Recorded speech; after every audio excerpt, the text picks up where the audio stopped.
बीच में रुक गया था, ठीक है। दोबारा ध्यान दो, एक स्वस्थ मनुष्य के अंदर कितना होना चाहिए, 5 से 6 लीटर रक्त होता है, ठीक है ना, क्लियर है बात। अगर 5 से 6 लीटर रक्त है तो वो कितना प्रतिशत होता है, तो 7% होता है। और आपसे पूछे कितना भाग होता है, तो 1/12 भाग होता है, क्लियर है। कितना, अगर वो परसेंटेज मानो के शरीर का कितना प्रतिशत रक्त होता है, 7%। अगर वो पूछे कितना भाग होता है, तो 1/12 भाग रक्त होता है। अब निकाल के देख लेना, अगर 70 किलोग्राम का है तो उसका 1/12 भाग चेक करो कितना होता है, 5 से 6 के बीच में आता है या नहीं आता। और अगर वो 70 का है तो 7% उसका निकाल के देखो, 7.8 भी होता है वैसे तो, लेकिन आप 7 निकाल के देखो, याद रखो यहाँ से क्वेश्चन आया हुआ है। रक्त होता है एक संयोजी उत्तक, एक उपकलित उत्तक, उपयुक्त दोनों, ठीक है, और इसमें से कोई नहीं। आपको मैंने बताया था ये क्वेश्चन तो अच्छे तरीके से करवाया। ब्लड जो है वो क्या है, ब्लड जो है एक क्या है, कौन सा उत्तक है, संयोजी उत्तक, ठीक है ना, कौन सा उत्तक है, संयोजी उत्तक, कनेक्टिव टिश्यू है, याद रख लेना, कनेक्टिव टिश्यू है, क्लियर हुई। तो ब्लड क्या है, कनेक्टिव टिश्यू है, ठीक है। हीमोग्लोबिन क्या है, पौधों के पत्तियों में पाए जाने वाला पदार्थ, गलत है। बोन मेरो में पाए जाने वाला पदार्थ, मानव रक्त में पाए जाने वाला पदार्थ, पिट्यूटरी ग्रंथि से निकलने वाला, ठीक है, मानव रक्त में पाए जाने वाला पदार्थ है, ठीक है ना। मानव रक्त में कौन सा पदार्थ पाया जाता है, हीमोग्लोबिन। हीमोग्लोबिन का काम क्या है, ऑक्सीजन को ऊतकों तक पहुंचाना, मुख्य काम क्या है इसका, ठीक है ना। हीमोग्लोबिन के कारण रक्त का रंग लाल होता है। हीमोग्लोबिन के अंदर लोहा पाया जाता है, ठीक है। और एक सामान्यतः मनुष्य में, अगर सामान्यतः मनुष्य की बात करें तो 12 से 16 मिलीग्राम पर डेसीलीटर हीमोग्लोबिन पाया जाता है। रुधिर वर्णिका यानी ब्लड पिगमेंट के रूप में बात कर रहा है ये, के रिलेटिव निम्न कथनों का विचार कीजिए तथा नीचे दिए गए कूट से सही उत्तर चुनिए। रुधिर वर्णिका के संबंध में निम्नलिखित कथनों पर विचार कीजिए तथा नीचे दिए गए कोट से सही उत्तर चुनिए। इसमें लोहा होता है रक्त में, पिगमेंट, पिगमेंट का मतलब यहाँ पे क्या है, हीमोग्लोबिन की बात कर रहा है ये। रक्त के अंदर कौन सा पिगमेंट पाया जाता है, रेड कलर का हीमोग्लोबिन, लोहा होता है, इस लाल रंग देता है, सही है। यह रोगों के प्रतिरक्षा प्रदान करता है, प्रतिरक्षा प्रदान नहीं करता क्योंकि यह WBC का कार्य है। यह रक्त में ऑक्सीजन का वाहक है, ठीक है ना, ये ट्रांसपोर्टेशन करता है ऑक्सीजन का। तो ये तीनों सही है, 1, 2 और 4, 1, 2, 4 सी ऑप्शन हो जाएगा, क्लियर हुआ। क्योंकि हीमोग्लोबिन है उसे क्या कहा जाता है, ब्लड पिगमेंट कहा जाता है। ब्लड के अंदर लाल रंग किसके कारण होता है, हीमोग्लोबिन के कारण होता है। हीमोग्लोबिन के अंदर कौन सा पाया जाता है, लोहा पाया जाता है, और लाल रक्त लोहा के कारण हीमोग्लोबिन, हीमोग्लोबिन पूरे रक्त को लाल कर देता है। हीमोग्लोबिन की कमी से एनीमिया रोग हो जाता है। लाल रंग किसके कारण होता है, अभी बताया था, हीमोग्लोबिन के कारण, ठीक है ना। प्लाज्मा का कोई रंग नहीं होता, WBC वाइट कलर की होती है।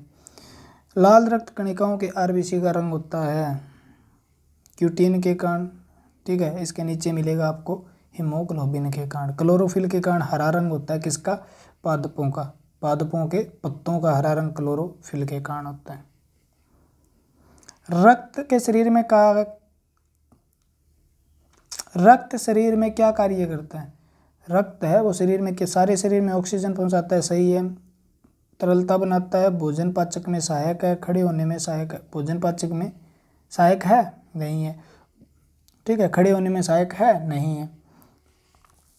इसका क्या हो गया फिर, तरलता बनाता है, नहीं, क्योंकि ये तो सिर्फ और सिर्फ ब्लड वेजल के अंदर घूमता है। तो सारे शरीर में ऑक्सीजन पहुंचाता है, हमारा उत्तर हो जाएगा ए। मनुष्य में रक्तचाप, ब्लड प्रेशर कितना होता है, बार बार बता दिया, 120/80 mmHg। Hg का मतलब होता है यहाँ पे पारा मरकरी, ठीक है, मिलीमीटर। 120 क्या होता है, सिस्टोलिक ब्लड प्रेशर होता है, 80 डायस्टोलिक ब्लड प्रेशर है। सिस्टोलिक का मतलब जब हृदय पिचक जाता है, पिचकना मतलब सिकुड़ जाता है, जब प्रेशर डाला जाता है, यानी जब धमनियों में रक्त जाता है ना, वो दाब जो 120 होता है, ठीक है ना। और 80 कब होता है, डायस्टोलिक, जब हृदय फैलता है तब 80, ठीक है। हम प्रति पारा, ठीक है। और 120 ये किससे कंपेयर किया जाता है, वायुमंडलीय, यानी वायुमंडल का निर्वात से 760 होता है, और निर्वात से अगर निरपेक्ष की बात करें तो हमारा ब्लड प्रेशर निर्वात से कंपेयर करें यानी वैक्यूम जो है उससे कंपेयर करें तो हमारा ब्लड प्रेशर कितना हो जाएगा, 880, ठीक है ना। यानी वायुमंडलीय दाब जो है उससे 120 ऊपर है, ठीक है, याद रखना। किसी व्यक्ति का रक्तचाप 140 mmHg है तो उसमें उल्लेख Hg से तात्पर्य है, आ गया क्वेश्चन देखो, मरकरी से, पारा मरकरी, यानी Hg जो है वो क्या है, पारा है या मरकरी बोल देते हैं, ठीक है। जब एक व्यक्ति वृद्ध होते जाता है तो उसका सामान्य रक्तचाप बढ़ जाता है, ठीक है ना, घट जाता है, उतना ही रहता है, बदलता रहता है, बढ़ जाता है, ठीक है। जैसे जैसे बूढ़ा होता जाएगा बीपी बढ़ता जाएगा, याद रखना। एक व्यक्ति जिसका रक्त समूह ए है सड़क दुर्घटना में गंभीर रूप से घायल हो जाता है, एक व्यक्ति जिसका रक्त समूह ए है सड़क दुर्घटना में गंभीर रूप से घायल हो जाता है, ठीक है ना, तथा चिकित्सक रक्तदान की सलाह देते हैं, उसके ब्लड डोनेशन की सलाह देते हैं, ठीक है, उसको ब्लड को चढ़ाना है, उसके संबंधियों को रक्तदान हेतु कहा जाता है। तो जिनके रक्त समूह इस प्रकार पाए गए, पत्नी का ए पाया गया, भाई का ए पाया गया, पुत्र का ए पाया गया, पुत्री का ओ पाया गया, तो उपरोक्त में कौन से संबंध में घायल व्यक्ति को रक्तदान हेतु रक्तदान कर सकते हैं, कौन से इनमें से ब्लड डोनेट कर सकते हैं बंदे को रक्त चढ़ाने के लिए, ठीक है। तो आप बताओ कौन से कर सकते हैं, पत्नी कर सकती है क्या? अगर रक्त समूह ए है यानी घायल हो गया बंदा ए है, उसको कौन रक्त दे सकता है, आपको पता है, ओ वाला दे सकता है और ए वाला दे सकता है। तो ओ दे सकता है, ए दे सकता है, ए दे सकता है, ओ दे सकता है, ठीक है ना। तो आप कहोगे जी ये तो सारे दे सकते हैं क्या, भाई दे सकता है, ठीक है।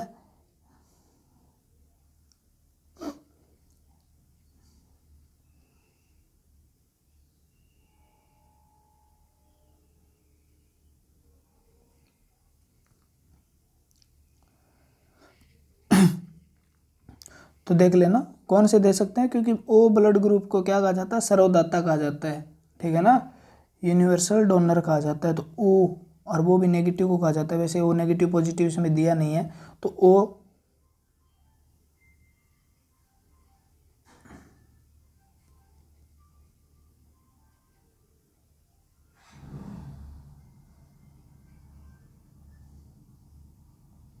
ठीक है, तो ओ दे सकता है और ए दोनों ब्लड दे सकते हैं इसको, क्लियर हुई बात। एक मनुष्य दुर्घटना हो जाता है, उसे रक्तदान की आवश्यकता होती है, किंतु उसके रक्त समूह का परीक्षण यानी उसका ब्लड ग्रुप कौन सा है इसका टेस्ट करने का उसके पास टाइम नहीं है। तो निम्न में कौन सा रक्त समूह दिया जा सकता है, अगर कोई व्यक्ति है दुर्घटना इतना मतलब ज़्यादा वो उसका एक्सीडेंट हो गया और अब उसके जो डॉक्टर कहता है भी इतना समय नहीं है कि उसका ब्लड चेक किया जाए ये कौन सा है, तो इसको कौन सा रक्त दिया जा सकता है, O negative, O positive, A B positive, A B negative. देखो यहाँ पर एक बात बताता हूँ मैं, ओ जो है ना इसे कहा जाता है यूनिवर्सल डोनर, ठीक है। लेकिन अगर पॉजिटिव नेगेटिव की बात करें ना तो ओ नेगेटिव को कहा जाता है यूनिवर्सल डोनर, यानी नेगेटिव वाला किसी को भी रक्त दे सकता है। अगर आपको मतलब किसी का रक्त पता नहीं है उसको ब्लड देना है तो वो नेगेटिव वाला सीधा चढ़ाया जा सकता है, उसका सामने वाले का जिसको चढ़ाना है ना रक्त उसका ब्लड ग्रुप चेक किए बिना, तो ओ नेगेटिव यूनिवर्सल डोनर होता है, ठीक है ना। ओ पॉजिटिव वाला पॉजिटिव वाले को चढ़ा सकते हैं, ए पॉजिटिव को चढ़ा सकते हैं, ए बी पॉजिटिव को चढ़ा सकते हैं, बी पॉजिटिव को चढ़ा सकते हैं, ओ पॉजिटिव को, लेकिन ओ नेगेटिव सभी को दिया जा सकता है चाहे पॉजिटिव हो नेगेटिव, ठीक है। तो इसमें आंसर हमारा क्या हो जाएगा, ओ नेगेटिव। और इसे ओ नेगेटिव क्योंकि इसके अंदर ओ जो होता है ना, ओ के अंदर क्या नहीं होता बताऊँ, ओ के अंदर एंटीजन नहीं होता है एक तो पूरे ओ के अंदर, और ओ नेगेटिव के अंदर क्या हो, आरएच फैक्टर रिसेस नामक बंदर पे जो प्रोटीन का खोज किया गया था ना वो दूसरा एंटीजन भी नहीं होता, ठीक है। तो एंटीजन कोई नहीं होता तो खतरा नहीं है आगे से, ठीक है, रिजेक्शन का। निम्न रक्त वर्ग यूनिवर्सल डोनर यानी सर्वात्रिक दाता कहा जाता है, ठीक है, ओ को कहा जाता है।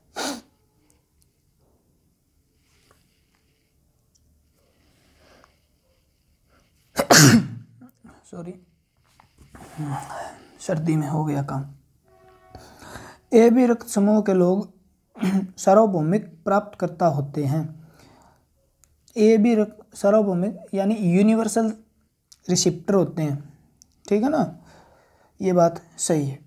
रक्त समूह ए बी की लाल रक्त कोशिका में कोई एंटीजन नहीं होता, इसलिए अन्य रक्त समूह के साथ समान एग्लूटिनेशन नहीं होता। ये क्या बात कह रहा है? ये कह रहा है यानी ए बी जो होता है ना,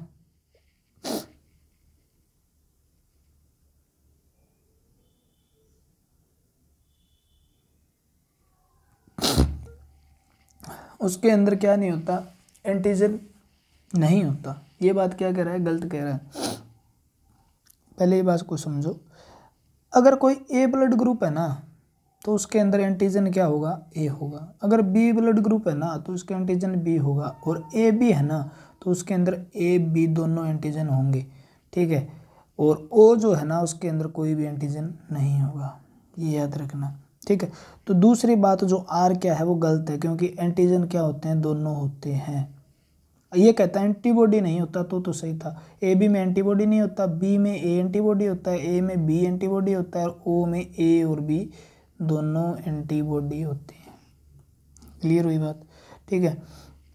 और एंटीजन जो होता है ना वो इस प्रकार से, एंटीजन ये किस पे पाया जाता है? तो ये आरबीसी है, और आरबीसी पे क्या पाया जाता है? एंटीजन पाया जाता है। और एंटीजन के आधार पे ही लैंडस्टीनर नामक वैज्ञानिक थे, उन्होंने क्या किया था? रक्त समूह के नाम दिए थे 4 प्रकार के, ठीक है। जिस पे एंटीजन ए पाया गया उसे ए कहा गया, बी पाया गया उसे बी कहा गया, ए बी के अंदर जिनमें दोनों एंटीजन हुए उन्हें ए बी कहा गया, ठीक है। एक विवाहित दंपति के बालक को गोद लिया, ठीक है। दंपति और कुछ समय बाद क्या हो गया? ट्विन्स यानी जुड़वा पैदा हो गए। दंपति एक रक्त वर्ग, एक तो ए यानी माता पिता पता नहीं कौन सा है, एक का तो ए बी है और एक का ओ है। तीनों पुत्रों में से ए पॉजिटिव है, एक तो ए पॉजिटिव है और एक है बी पॉजिटिव है। तीसरे का ओ पॉजिटिव है, एक का ओ पॉजिटिव है। गोद लिए गए पुत्र का रक्त वर्ग कौन सा होगा? ठीक है ना, ये ध्यान रखो।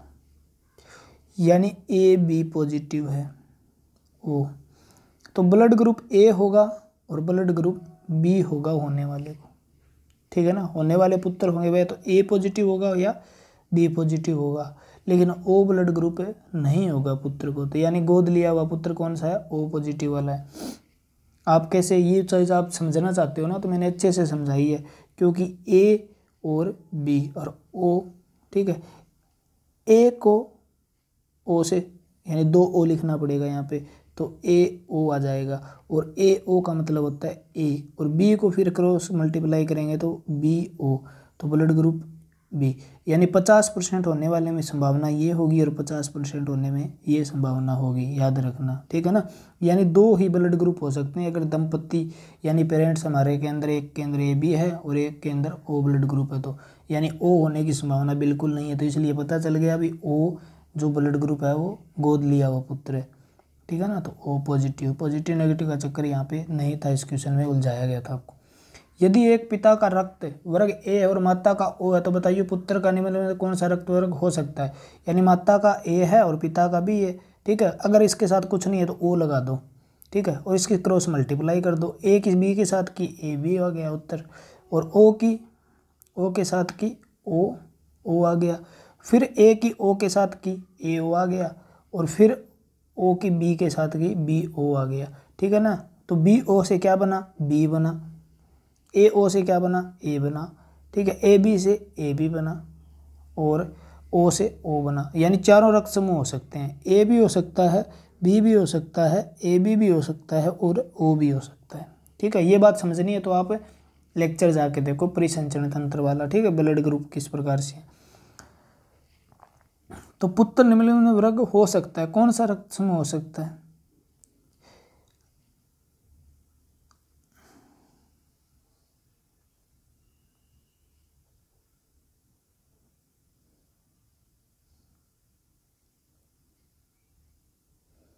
ए और है, ठीक है ना, गलत हो गया, देख लो, तू दोबारा देख लो, ए और ओ है, पिता का रक्त ए है और बाप उनका ए, इसके साथ कुछ नहीं है, जीरो लगा दो, इसके साथ कुछ नहीं है, जीरो लगा दो, जीरो का मतलब ओ है यहाँ पे।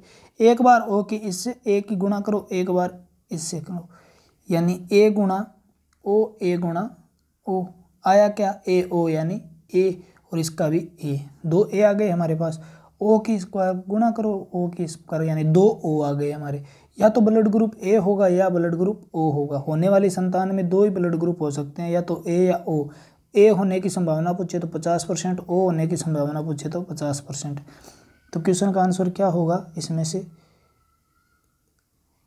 ये भी सही नहीं है, ये भी सही नहीं है, ये भी सही नहीं, क्योंकि बी नहीं हो सकता कभी भी, ए बी भी नहीं हो सकता, बी नहीं हो सकता, ए बी नहीं हो सकता, अथवा ओ दे रखा है, तो इस क्वेश्चन का आंसर ये नहीं हो सकता। तो होने वाले क्वेश्चन का आंसर क्या हो सकता है? यहाँ पर ओ हो सकता है, ठीक है। अगर ओ की जगह ए दिया होता तो भी ए कर देते हैं। युधिर प्लाज्मा में निम्नलिखित में से किसके द्वारा एंटीबॉडी निर्मित होती है? मोनोसाइट,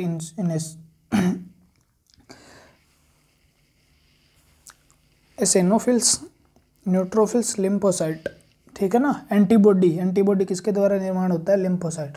लिम्फोसाइट जो होती है वो दो प्रकार की होती है, बी और टी, ठीक है ना। मोनोसाइट को फेगोसाइट भी कहा जाता है, क्योंकि ये भक्षण करने का काम करती है, रोग मतलब जो पैथोजन होते हैं उनको खा जाती है, ग्लफ कर जाती है, निगल जाती है, ठीक है। एसिनोफिल्स क्या करती है हमारे शरीर में? एसिनोफिल्स, ठीक है। एसिनोफिल्स को क्या एसिडोफिल्स भी बोलते हैं। क्या बोलते हैं? एसिडोफिल्स। तो ये क्या करती है? हमें हमारे शरीर के अंदर जितने भी इन्फेक्शन होते हैं उनसे बचाने का काम करती है। न्यूट्रोफिल्स भी मोनोसाइट की तरह काम करती है, ठीक है। और ये क्या है? चारों की चारों WBC हैं। तो इनमें उत्तर क्या आएगा? लिम्फोसाइट। लिम्फोसाइट बी और टी दो प्रकार की होती है। मानव रक्त में श्यानता, ठीक है, विस्कोसिटी, वो जो है वो कौन सा बढ़ाता है? रक्त में प्रोटीन, प्लाज्मा में बिंबाणु, रक्त में RBC, WBC, उपरोक्त सभी। गलत है, गलत है, गलत है।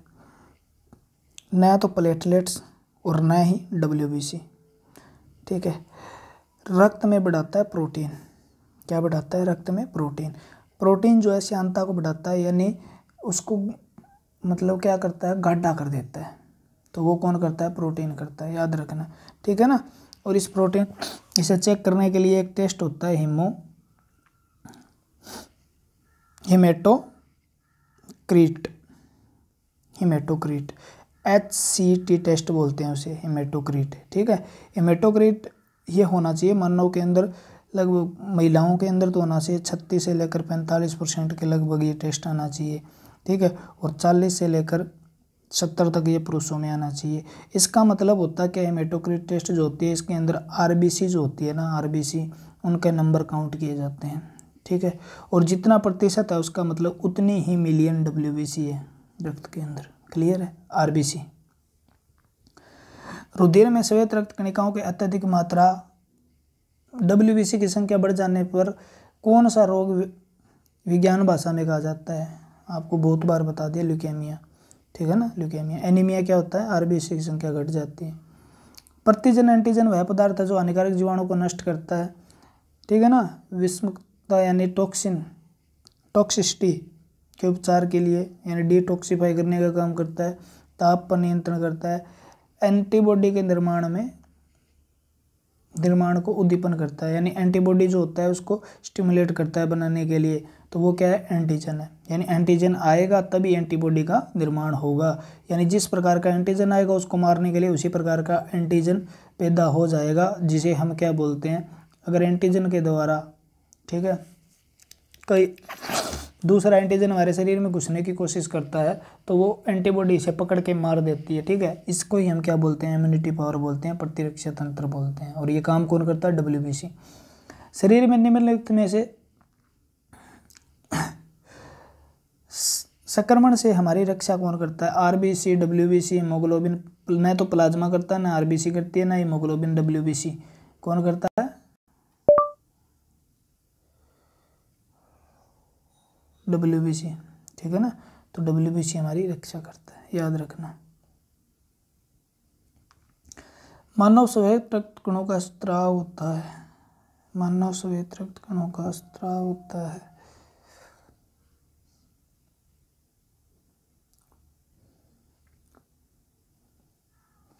देखो इसके अंदर कुछ भी नहीं है, क्वेश्चन कुछ भी है, आंसर कुछ भी है। यहाँ से अगर मैं लूँ तो एक ऑप्शन उठाता है, यहाँ पर ये ऑप्शन उठता है लिम्फोसाइट। लिम्फोसाइट का आकार माना जाता है 7, कितना माना जाता है 7 माइक्रोन, ठीक है। हाँ, इसका डायमीटर माना जाता है 7 माइक्रोमीटर, ठीक है। तो इसका ऑप्शन ये हो सकता है, लेकिन जो क्वेश्चन दिया है उसके हिसाब से टच नहीं होता, छोड़ दो। लाल रक्त कणिकाओं की मुख्यतः बनती हैं। आरबीसी की फॉर्मेशन कहाँ पर होती है, ठीक है। तो आपका आंसर क्या रहेगा, अस्थि मज्जा में। यार क्या हो रहा है आज, आरबीसी में, किसमें, बोन मेरो के अंदर मुख्यतः बोल रहा है ये, ठीक है ना। ज़्यादा मेनली जहाँ पर इसकी फॉर्मेशन होती है वो अस्थि मज्जा में होती है। क्लियर है। हृदय में किसी की फॉर्मेशन ना डब्ल्यूबीसी ना आरबीसी ना प्लेटलेट्स प्लाज्मा किसी की फॉर्मेशन नहीं होती, ठीक है ना। हृदय में होती है, गुर्दे में भी नहीं होती। गुर्दा आरबीसी के निर्माण में सहायक है इरिथ्रोपोइटिन नामक हार्मोन का स्त्रावण करके, बोन मेरो को स्टिमुलेट करता है, वहाँ से पोइटिन हार्मोन का स्त्रावण करता है गुर्दा, और उसके द्वारा फिर हम एरिथ्रोब्लास्ट वहाँ पर स्टिमुलेट होके क्या है आरबीसी का निर्माण करते हैं, एरिथ्रोसाइट। आरबीसी का रासायनिक नाम क्या है, एरिथ्रोसाइट है, ठीक है। यकृत में भी होती है। देखो आरबीसी का निर्माण शुरू में कहाँ पे होता था, आरबीसी का निर्माण होता है यॉर्क सैक में, ठीक है ना। उसके बाद होना शुरू हुआ प्लीहा में, और उसके बाद यकृत में, और लास्ट में हमारा जब अडल्ट होते हैं तो कहाँ होना शुरू हो जाता है, अस्थि मज्जा में। क्लियर है। डब्ल्यूबीसी का बनना तथा आरबीसी का विनाश होता है लसिका ग्रंथि में, प्लीहा में, पैंक्रियाज में, यकृत में, ठीक है ना। यानी डब्ल्यूबीसी का निर्माण प्लीहा करता है, ठीक है, और आरबीसी का विनाश भी कौन करता है, प्लीहा, ठीक है। लिम्फ नोड में डब्ल्यूबीसी बनती है लेकिन आरबीसी का विनाश नहीं होता। पैंक्रियाज में ऐसा कुछ होता ही नहीं है। यकृत में डब्ल्यूबीसी कुछ निर्माण होता है कुछ हद तक, लेकिन इसका विनाश नहीं होता, ठीक है ना। तो आपका आंसर क्या रहेगा, प्लीहा। विटामिन सी का सबसे उत्तम स्रोत है, सबसे उत्तम स्रोत होता है आंवला, ठीक है ना। विटामिन सी का सबसे अच्छा स्रोत होता है आंवला। आम में भी विटामिन सी होता है, दूध में नहीं होता, ठीक है ना, सेब में भी नहीं होता, लेकिन आम में होता है। लेकिन सबसे अच्छा पूछा इसने। क्लियर है। किसके अवशोषण में विटामिन सी मदद करता है, विटामिन सी क्या करता है, लोहे के अवशोषण में सहायता करता है। जिस प्रकार विटामिन डी मैग्नीशियम और कैल्शियम के अवशोषण में सहायक है, ठीक है। तो ये क्या है, विटामिन सी क्या है, लोहे के अवशोषण में सहायक है। कौन सा विटामिन है जो लोहे के अवशोषण में सहायक है, तो आपका नाम आंसर क्या रहेगा, विटामिन सी लोहे के अवशोषण में सहायक है। क्लियर हुआ या नहीं हुआ।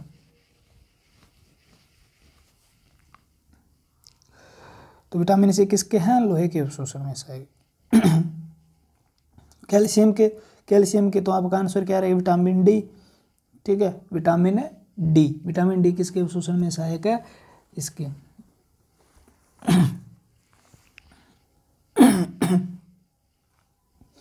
निम्नलिखित विटामिनों में कौन सा शरीर भंडारित नहीं होता। दो प्रकार के विटामिन देते हैं, एक तो वाटर सोल्यूबल होते हैं बी और सी, और एक होते हैं कीड़ा मतलब, ठीक है, ये होते हैं वसा में घुलनशील। बी और सी हमारे शरीर में स्टोर नहीं होते क्योंकि ये दोनों क्या होते हैं, जल में घुलनशील होते हैं और मूत्र के द्वारा बाहर भी निकल जाते हैं, ठीक है। तो मूत्र के द्वारा जो जल में घुलनशील है विटामिन वो हमारे शरीर स्टोर नहीं कर सकता, तो विटामिन सी का नहीं कर सकता और बी का नहीं कर सकता। तो निम्नलिखित में से कौन सा इनमें पैसा जो दिए हुए विटामिन है उनमें से, तो विटामिन सी है, ए है और डी है। तो बी दिया होता तो बी हो जाता, और यहाँ पर सी दिया है तो सी भी हो जाता, ठीक है। तो उसमें ऑप्शन क्या होगा, विटामिन सी। निम्नलिखित में किस विटामिन की कमी से खून का थक्का धीरे बनने की बीमारी होती है, ठीक है। ब्लड क्लॉटिंग जो होगा वो उसकी प्रोसेस क्या हो जाएगी, बहुत ही स्लो हो जाएगी। किस विटामिन की कमी से, विटामिन सी की कमी से, विटामिन डी की कमी, विटामिन ई की कमी, विटामिन के की कमी से। ठीक है, तो विटामिन के की कमी से क्या हो जाएगा, ब्लड क्लॉटिंग जो होगा वो कम हो जाएगा, धीरे धीरे बनेगा। विटामिन प्रतिस्कंदन विषों के प्रतिविष प्रतिकारक के रूप में प्रयोग किया जाता है। प्रतिस्कंदक विषों के प्रतिविष प्रतिकारक,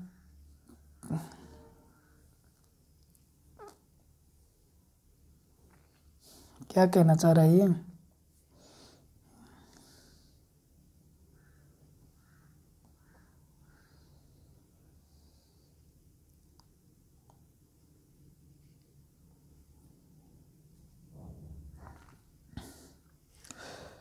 कौन सा विटामिन प्रतिस्कंदन?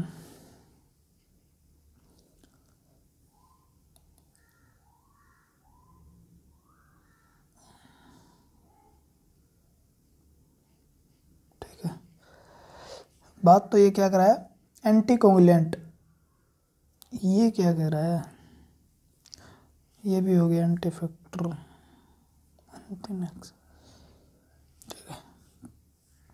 वैसे मतलब इनका उत्तर होगा वो, अगर वो कोंगुलेंट वगैरह या रक्त के थक्के जम वगैरह के अनुसार दिया हो तो विटामिन के उत्तर होगा, उत्तर इसका विटामिन के होगा, लेकिन मुझे पता नहीं है उसके वो पूरा। निम्नलिखित में से तथा आंत के जीवाणुओं द्वारा संश्लेषित होता है, कौन सा विटामिन है जो आंत के जीवाणुओं द्वारा संश्लेषित होता है? ठीक है, विटामिन सी नहीं होता, विटामिन ए नहीं होता, लीवर के द्वारा बनाया जाता है विटामिन ए।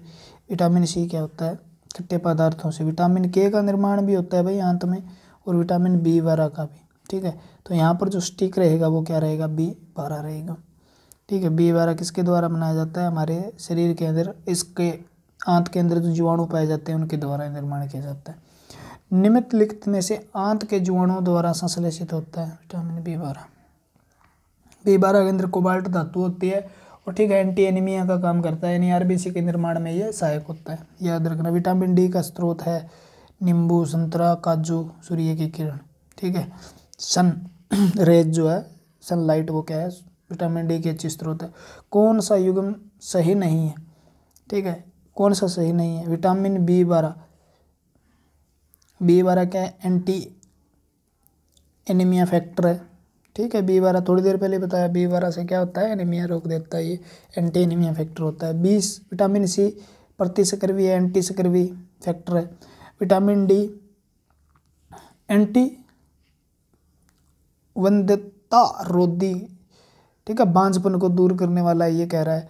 और विटामिन के रक्तस्रावी यानी एंटी हीमोरेज फैक्टर है। तो एंटी हीमोरेज फैक्टर तो ठीक है विटामिन के है, क्योंकि रक्त के थक्के को रोककर, हीमोरेज का मतलब होता है रक्त बहना, बहुत ज़्यादा रक्त बहने लग जाता है उसे हेमोरेज बोलते हैं, हेमोरेज। ठीक है ना, और वो क्या करता है, ये विटामिन के रोकता है, ये सही है। विटामिन बी12 एनीमिया को रोकता है, यानी आरबीसी की संख्या को बढ़ाता है। विटामिन सी स्कर्वी को रोकता है। विटामिन डी किसको, रिकेटस को रोकने का काम करता है। ठीक है ना, लेकिन ये क्या करता है, एंटी स्टेरिलिटी का मतलब है स्टाइल होने से, बांझ होने से बचाता है विटामिन डी। ये गलत है, क्योंकि विटामिन डी रिकेटस से बचाता है, और विटामिन ई क्या करता है, बांझ होने से बचाता है। तो ये सम्मिलित नहीं है, ये पूछा है तो सी हो जाएगा हमारा ऑप्शन। ठीक है ना, क्योंकि यहाँ पर अगर ई होता तो ये भी सही हो जाता। ठीक है, अगर यहाँ पर डी के सामने अगर ये होता रिकेटस से बचाता है तो भी ये सही हो जाता, लेकिन विटामिन डी रिकेटस से बचाता है, विटामिन ई क्या करता है, बांझपन से बचाता है। तो ऑप्शन सी हमारा सम्मिलित नहीं है। विटामिन डी की कमी से होता है रोग, विटामिन डी की कमी से होता है रिकेटस को सूखा रोग भी बोलते हैं। ठीक है ना, हड्डियां कमजोर हो जाती है, विटामिन डी की कमी से कैल्शियम मैग्नीशियम की कमी हो जाती है, जिसकी वजह से हड्डियां भी कमजोर हो जाती है, जिसे कहा जाता है रिकेटस सूखा रोग। बेरी बी1 की कमी से होता है ऑस्टियोपोरोसिस, कैल्शियम की अधिकता से होने वाला रोग है। ठीक है, पैराथायराइड हार्मोन की अधिकता के कारण। पेलेग्रा किसके कारण होता है, आप बता देना। विटामिन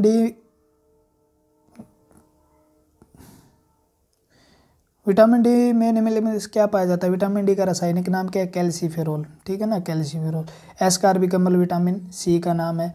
फोलिक एसिड बी बताया था, ठीक है। और रेटिनॉल विटामिन ए का रासायनिक नाम है।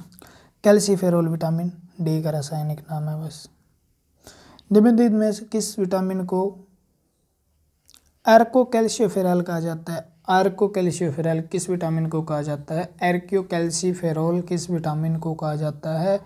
ठीक है ना, एर्कोकैल्शिफेरॉल किस विटामिन को कहा जाता है?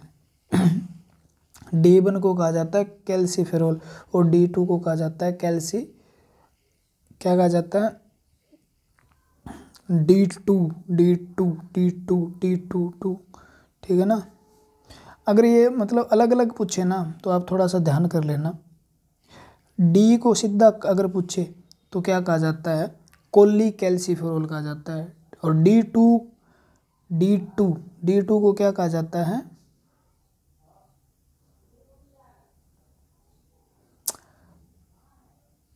अरे क्या हो गया?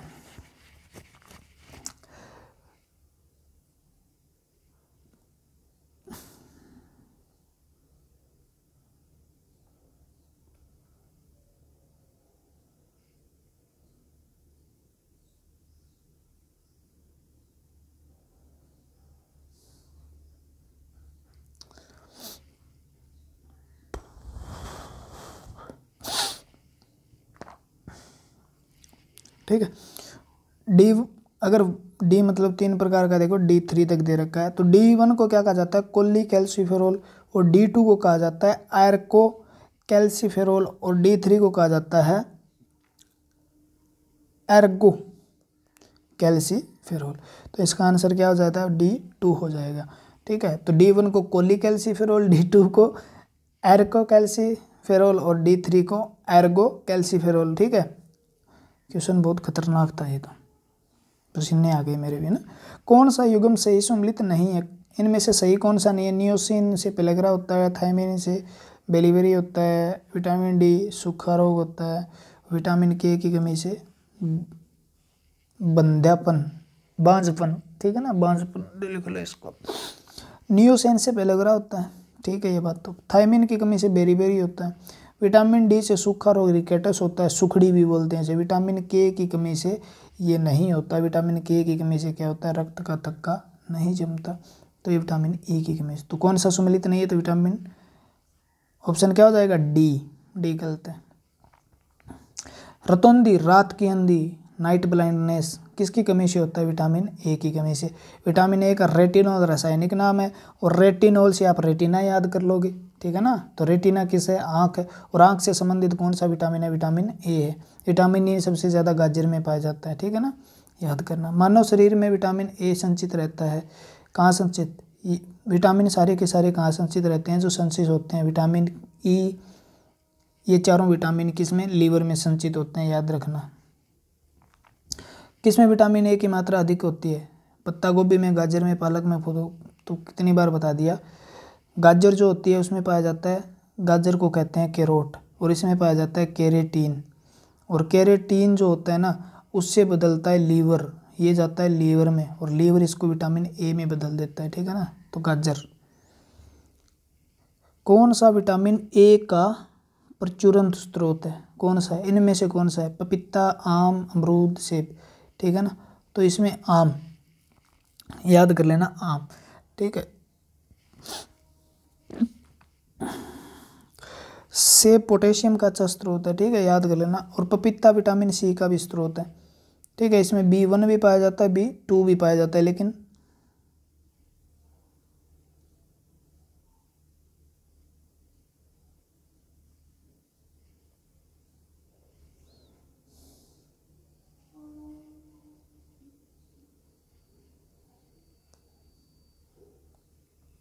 ठीक है, इसमें क्या पाया जाता है? और आम, देखो सबसे अच्छा स्रोत है इसका गाजर। और गाजर के बाद विटामिन ए की बात करें तो आम, बहुत बार क्वेश्चन पूछा गया आम। और कौन सा आम? पका हुआ आम। ठीक है ना, जिसका मतलब अच्छे तरह से राइप्ड हो गया। निम्नलिखित में से कौन सा युग्म सही नहीं है? रेटिनॉल की कमी से जीरो पैथेलमिया हो जाता है। टोकोफेरोल विटामिन ई का रासायनिक नाम है, देख लो। रेटिनॉल विटामिन ए का रासायनिक नाम है। साइनोकोबाल्टामिन विटामिन B12 का है। एल्ग्रोडी3 का है। ठीक है, तो इसमें देख लो विटामिन ए की कमी, टोकोफेरोल की कमी से क्या हो जाता है, बांझपन हो जाता है, जनन क्षमता में कमी आ जाती है। ठीक है ना, यानी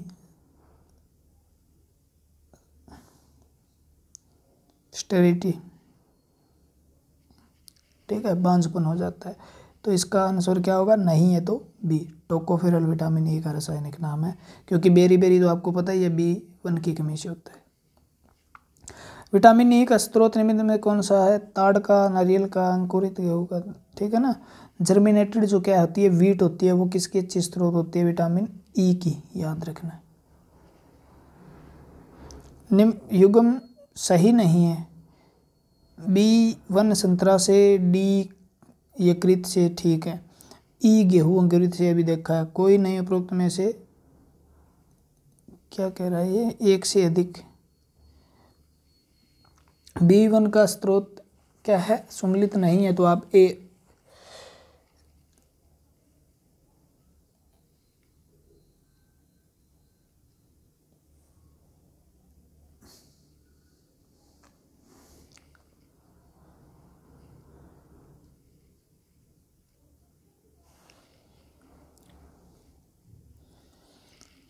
ठीक है, तो इसका ऑप्शन क्या आएगा, B1 संतरा, ये नहीं होता। लेकिन इसमें देखो क्या लिख रखा है, ये भी सही है, ये भी सही है, भी ऑप्शन में लगाएं क्या, तो इसमें दे रखा है उपरोक्त में से कोई नहीं या उपरोक्त में से एक से अधिक। ठीक है, या तो कोई नहीं है, यानी तीनों में कोई नहीं है ना, तो भी ऑप्शन क्या होता हमारा डी होता, और एक से अधिक है, यानी एक से अधिक कितने हो गए, 2 हो गए, तो भी डी हो जाएगा। तो ऑप्शन क्या होगा, डी हो जाएगा, क्योंकि विटामिन डी जो है उसका अच्छा स्रोत है यकृत का तेल, और अंकुरित गेहूं का तेल ई का अच्छा स्रोत है। किसका निर्माण हमारे शरीर में नहीं होता, प्रोटीन का होता है, हार्मोन का होता है, एंजाइम का होता है। विटामिन ए का निर्माण हमारे शरीर में नहीं होता। लेकिन ये भी सही बात है, विटामिन ए का निर्माण भी हमारे शरीर में होता है। ठीक है ना, क्योंकि कैरोटीन को लीवर द्वारा विटामिन ए में बदला जाता है। लेकिन यहाँ पर जो रहेगा वो क्या रहेगा, विटामिन ए ही रहेगा। ठीक है ना, तो प्रोटीन का, क्योंकि 20 अमीनो अम्ल से मिलकर बना होता है प्रोटीन, 10 बाहर से ले लेते हैं, 10 बाहर से एक प्रोटीन का निर्माण कर लिया जाता है।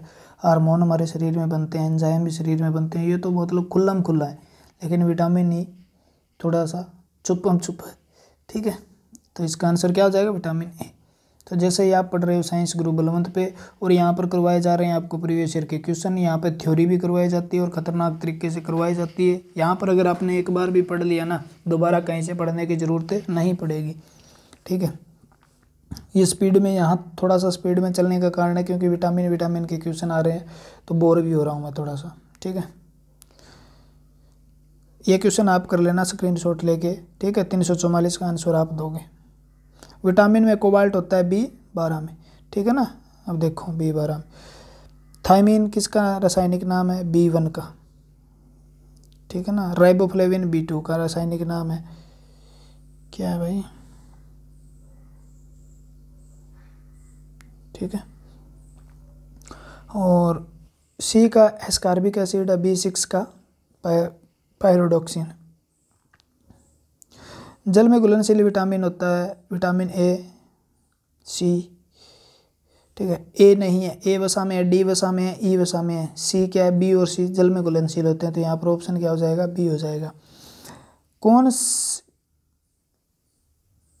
कौन सा विटामिन ऐसा है जो सौपन को पर्याप्त अवधि, यानी आपका जो रात में ड्रीम जो सपने होते हैं ना, ठीक है ना, सपने उनको याद रखने में सहायक है। कौन सा विटामिन ऐसा है, तो रात में सपने जो होते हैं उनको याद रखने में B6 होता है भाई। ठीक है ना, याद रखना B6 की कमी हो जाएगी ना आप में, तो आपको सपने भी याद नहीं रहेंगे। सपने का मतलब सौपन है, वो सपने अलग चीज़ होते हैं। ठीक है ना, सौपन रात को आते हैं, तो B6 यहाँ पर सम्मिलित करना है। देखो सही उत्तर चुनना है। रिकटस स्कर्वी बेरी विटामिन ए की कमी से होता है, नहीं है जी। रतौंधी होता है विटामिन ए की कमी से। रिकेटस होता है विटामिन डी की कमी से, शक्कर भी होता है विटामिन सी की कमी से, और बेरी बेरी होता है विटामिन बी की। आप लगा लेना, ठीक है ना, जैसे ही हो सके। यकृत मांसपेशियों की ऊर्जा जमा होती है। यकृत और मांसपेशियों कार्बोहाइड्रेट को बसा के प्रोटीन के ग्लाइकोजन के रूप में। कार्बोहाइड्रेट का ही रूप है ग्लाइकोजन, ठीक है ना, पॉलीसेकेराइड प्रकार का कार्बोहाइड्रेट होता है। तो यहाँ पे ग्लाइकोजन दे रखा है तुम्हारा, ये सही हो जाएगा।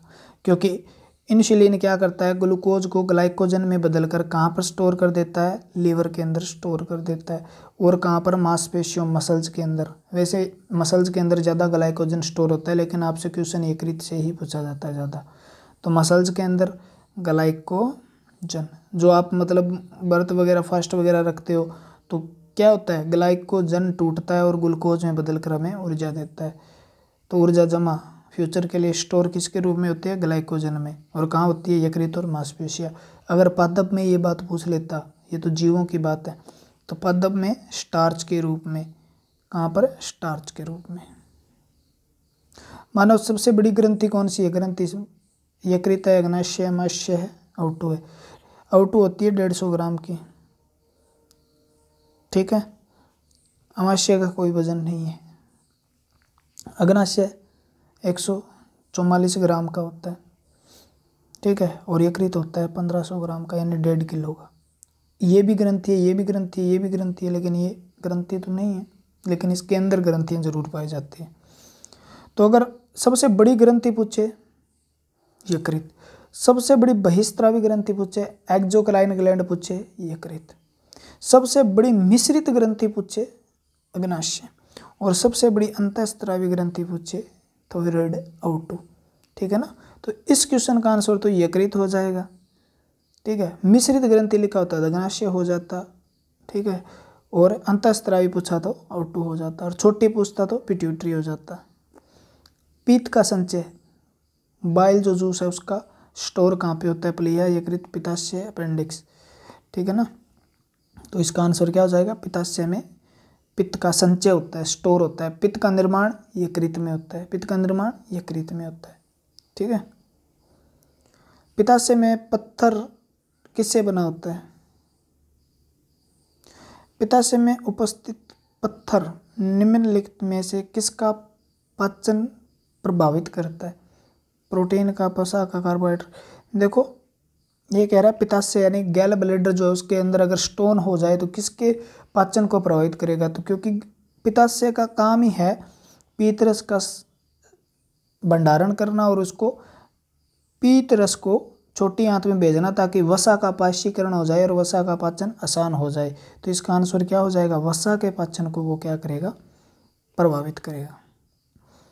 निम्नलिखित में से कौन सा एंजाइम प्रोटीनों को अमीनो अम्ल में विघटित करता है, यानी कौन सा है जो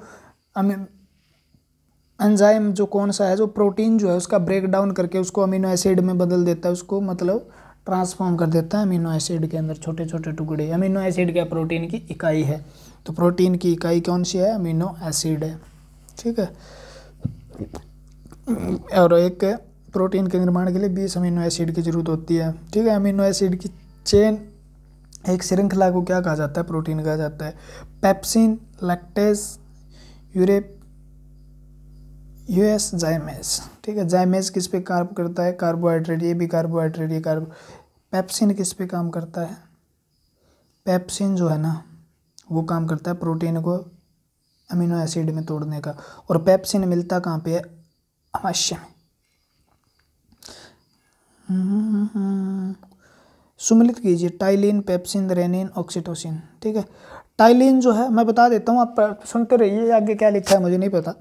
टाइलिन जो है ना वो लार में पाया जाता है, टाइलिन लार में पाया जाता है और ये प्रोटीन का पाचन करता है। किसका पाचन, सॉरी कार्बोहाइड्रेट का पाचन करता है, यानी स्टार्च कह दे, कार्बोहाइड्रेट कहते हैं, या शर्करा कह दे, ठीक है ना, या शुगर कह दे, इसका पाचन करने का काम करता है, ठीक है। दूसरा, टाइलिन कहाँ पाया जाता है, ये सामने पढ़ लेना। पेप्सिन क्या करता है, अमाशय में पाया जाता है। कहाँ पाया जाता है, अमाशय में पाया जाता है। और अमाशय के अंदर ये क्या है, पेप्सिन जो प्रोटीन का पाचन करता है, ठीक है ना, प्रोटीन का। रेनिन भी कहाँ पाया जाता है, अमाशय में, जो दूध के अंदर पाए जाने वाले कैसीन प्रोटीन को कैल्शियम पैराकेसिनेट में बदल देता है और उसका पाचन करने का काम करता है। छोटे बच्चों में ज़्यादा रेनिन पाया जाता है। छोटे बच्चे में किस एंजाइम की दिक्कत होती है? तो रेनिन की, क्योंकि छोटे बच्चे किस पर निर्भर रहते हैं? दूध पर निर्भर रहते हैं, ठीक है ना। और कैसीन का पाचन करता है। ऑक्सीटोसिन क्या है? एक हार्मोन है। ऑक्सीटोसिन हार्मोन है जो पिट्यूटरी यानी पीयूष ग्रंथि से स्रावित होता है। और ये हार्मोन क्या करता है? बर्थ हार्मोन कहलाता है। एक लव हार्मोन भी इसका नाम होता है। और ये उस समय काम ज़्यादा करता है जिस समय क्या हो रहा है? डिलीवरी हो रही हो, तो जब पार्चुरेशन हो रहा हो, पार्चुरेशन यानी लेबर बोलते हैं, ठीक है, या आप क्या बोलते हो? प्रसव बोलते हो, प्रसव। उस समय ये काम करता है। ये मांसपेशियाँ जो होती है ना, स्मूथ मसल्स होती है, जैसे इसके अंदर मायोमेटीरियम होता है गर्भाशय में, उसका क्या करता है? कॉन्ट्रैक्शन रिलैक्सेशन करता है बहुत ज़्यादा। और उसके कारण क्या होता है? बच्चा जो है माँ के गर्भाशय से बाहर आने की कोशिश करता है। तो इसलिए बर्थ यानी जन्म देने वाला हार्मोन भी बोला जाता है इसे, ऑक्सीटोसिन, ठीक है। और लैक्टेशन यानी दूध के स्त्रावण के लिए भी ये क्या है? ऑक्सीटोसिन उत्तरदायी है। तो ये पढ़ लेना आप, कौन सा सही होगा इसमें से। सूची 1 और 2 सम्मिलित सूचियों में से प्रयोग करके उत्तर चुनिए। विटामिन, एंजाइम, हार्मोन, प्रोटीन, ठीक है ना। देखो टेस्टोस्टेरोन प्रोजेस्टेरोन हार्मोन है। टेस्टोस्टेरोन मेल हार्मोन है और प्रोजेस्टेरोन फीमेल हार्मोन है, ठीक है। प्रोजेस्टेरोन मादा के अंदर पाया जाता है, जिसे प्रेगनेंसी हार्मोन भी कहा जाता है। टेस्टोस्टेरोन पुरुष के अंदर सभी क्रियाएं जो होती है ना वो उसके लिए है। तो ये क्या है? हार्मोन है। तो सी का क्या हो जाएगा? 4 हो जाएगा। या देखो सी के सामने 4 आना चाहिए, 4 2 जगह। Hormone, protein, pepsin. पेप्सिन क्या है? प्रोटीन। तो डी के सामने क्या आना चाहिए? 1 आना चाहिए।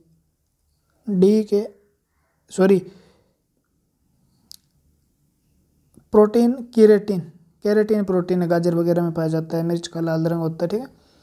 केरेटिन तो 3 होना चाहिए, दोनों में 3 है। एंजाइम पेप्सिन है, बी का 1 होना चाहिए, बी का, इसमें भी 1 है, ठीक है। तो बी ऑप्शन हो जाएगा, ठीक है ना। और विटामिन कौन सा है?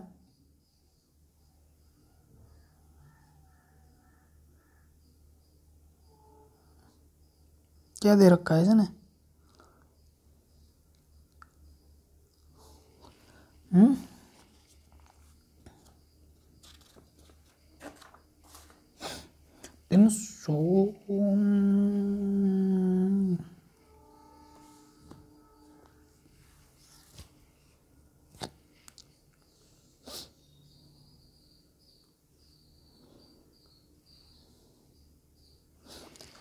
ठीक है।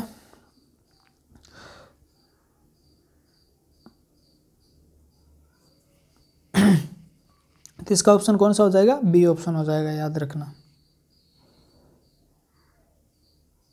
विटामिन क्या है? कैरोटीन। और प्रोटीन क्या है? केरेटिन। और एंजाइम पेप्सिन। हार्मोन क्या है? टेस्टोस्टेरोन। ये निम्नलिखित में से कौन सा आहार मानव शरीर में नए ऊतकों की, नए टिश्यू जो होते हैं उनकी क्या करता है? ग्रोथ करता है, पोषक तत्व प्रदान करता है, ठीक है ना। न्यूट्रिशन कौन देता है नए ऊतकों के लिए? फल, पनीर, सब्जियां, मिठाई, ठीक है। तो यहाँ पर जो ऑप्शन होगा ना वो सही क्या होगा? पनीर, ठीक है। पनीर जो है ना, एक मतलब इसके अंदर जो कुछ ऐसे न्यूट्रिशन पाए जाते हैं जो क्या करते हैं? नए टिश्यू होते हैं उसके निर्माण के लिए सहायक है। तो पनीर मतलब जिम वगैरह खाते मारते हैं उनको कहा जाता है ना पनीर लिया करो। उन्हें ये तो नहीं कहा जाता फल ज़्यादा खाया करो, सब्जियां ज़्यादा खाया करो, मिठाई ज़्यादा खाया करो, उसे कहा जाता है paneer.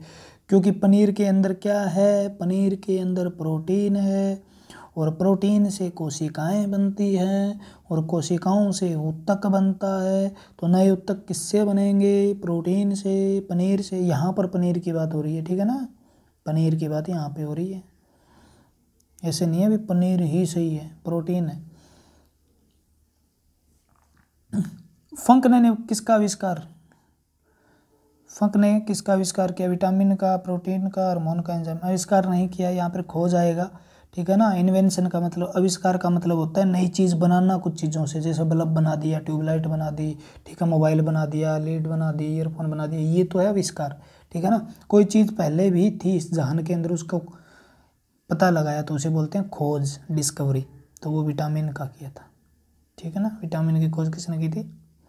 Vitamin A McCollum, vitamin B McCollum नहीं है, पूछ रखा है। विटामिन सी जेम्स और विटामिन डी पॉल मुल्लर। तो इसका क्या होना चाहिए आपके हिसाब से? अगर आपने क्लास लगाई है तो आप आराम से उत्तर दे सकते हो, ठीक है ना। क्योंकि विटामिन डी की खोज की थी हॉपकिंस ने, ठीक है ना। विटामिन डी की हॉपकिंस ने, किसने खोज की थी? हॉपकिंस, ठीक है। विटामिन सी की खोज जेम्स लिंड लिख रखा है इसने, ठीक है ना। किसी में होलकट भी आता है, होलकट भी आता है।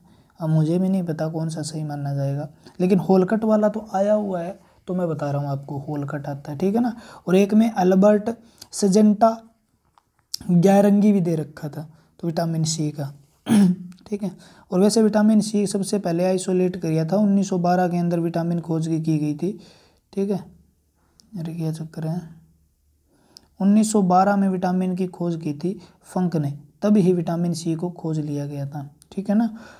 लेकिन इसका अभी तो इस समझ में नहीं आ रहा, ठीक है। तो इस यहाँ पर तो हॉपकिंस आएगा, ठीक है। यहाँ पर एक विटामिन नाम और है होलकट, और एक नाम और भी है अल्बर्ट सजेंटा गैरगी, ठीक है। विटामिन ए और बी की मैकुलन ने की थी।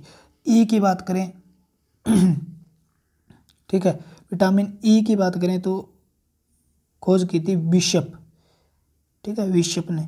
और अगर विटामिन के की बात करें तो एच डेम ने खोज की थी, एच डेम ने। विटामिन क्या होते हैं? कार्बनिक यौगिक है, कार्बनिक जीवित, ठीक है, कार्बनिक यौगिक होते हैं। विटामिन क्या होते हैं? कार्बनिक, मैंने पहले भी लिखाया था, ठीक है। ऑर्गेनिक कंपाउंड है, फैट, वसा, कार्बोहाइड्रेट, प्रोटीन और विटामिन, ये क्या बताए थे मैंने? कार्ब ऑर्गेनिक पोषक तत्व पढ़ाए थे, उससे मैं 2 भागों में बांटा था, कार्बनिक यौगिक, कार्बनिक पदार्थ और अकार्बनिक, ठीक है ना। तो कार्बनिक के अंदर मैंने लिखा होगा, याद हो तो आपको, प्रोटीन लिखा था, विटामिन लिखा था, ठीक है ना, वसा भी लिखी थी, कार्बोहाइड्रेट भी लिखा था, ठीक है ना। इस तरीके से क्वेश्चन पढ़ते रहो, अपने आप रिवीजन होता जाएगा पूरा पूरा चैप्टर। किस समूह को सहायक आहार के रूप में, ठीक है ना, सहायक आहार कारक कहा जाता है? तो आपको क्या बोलेंगे? वसा को अंतःस्त्रावी प्रोटीन, विटामिन, ठीक है ना। विटामिन एक सहायक आहार की तरह हमारे रोगों से बचाने का काम करता है, ठीक है। भोजन के वर्ग में प्रति यूनिट कैलोरी की मात्रा सर्वाधिक किसमें होती है? वसा में, प्रोटीन में, विटामिन में, कार्बोहाइड्रेट में। कार्बोहाइड्रेट में 4.2, ठीक है ना, विटामिन में 0, प्रोटीन में 4.2 के लगभग होती है, वसा में सबसे अधिक 9.3 होती है, ठीक है। तो यहाँ पर वसा ऑप्शन आएगा। सेब हृदय रोगियों के विषय महत्व है। सेब होता है ना, सेब मैंने पहले भी बताया था, सेब के अंदर क्या पाई जाती है? पोटेशियम पाई जाती है। क्या पाई जाती है? पोटेशियम। और पोटेशियम जो होती है वो क्या है? पोटेशियम जो है हमारे शरीर के लिए क्या है? बहुत ही लाभदायक है, ठीक है। क्यों लाभदायक? क्योंकि हृदय की जो धड़कन होती है ना, हृदय की धड़कन होती है, वो क्या करती है उसको, और ब्लड प्रेशर जो होता है उसको मतलब मेंटेन करने का काम करती है पोटेशियम, ठीक है। हृदय के लिए कौन सी धातु इंपॉर्टेंट है? तो पोटेशियम। पोटेशियम क्या करती है? एक तो बीपी को कंट्रोल करती है, और एक क्या करती है? हार्ट बीट को कंट्रोल करती है, ठीक है। तो सेब इसलिए हृदय रोगियों के लिए अच्छा होता है, याद रखना। तो इसका ऑप्शन क्या आ जाएगा? डी। उस कौन सा है? साइंस गुरु बलवंत, ये चैनल है हमारा, और इस पे देखते रहिए, मुस्कुराते रहिए, पढ़ते रहिए, भगवान आपका ज़रूर भला करेगा, ठीक है ना। पीछे वाला आप कर लोगे, मुझे पता है, ये क्वेश्चन आप अच्छे से कर लोगे। विटामिन सी किस में पाया जाता है? ये क्वेश्चन मेरे को लग रहा है आगे भी हो सकता है, ठीक है। विटामिन सी किस में पाया जाता है? मिर्च में, मटर में, कुम्हड़े में, मूली में, ठीक है। यहाँ पर अगर देखूँ तो विटामिन मिर्च में अच्छा होता है, ठीक है ना, मटर में नहीं होता, मूली में भी नहीं होता, कुम्हेड़े में भी नहीं होता, ठीक है। तो आपका ऑप्शन क्या रहेगा? मिर्च रहेगा सब्जियों में।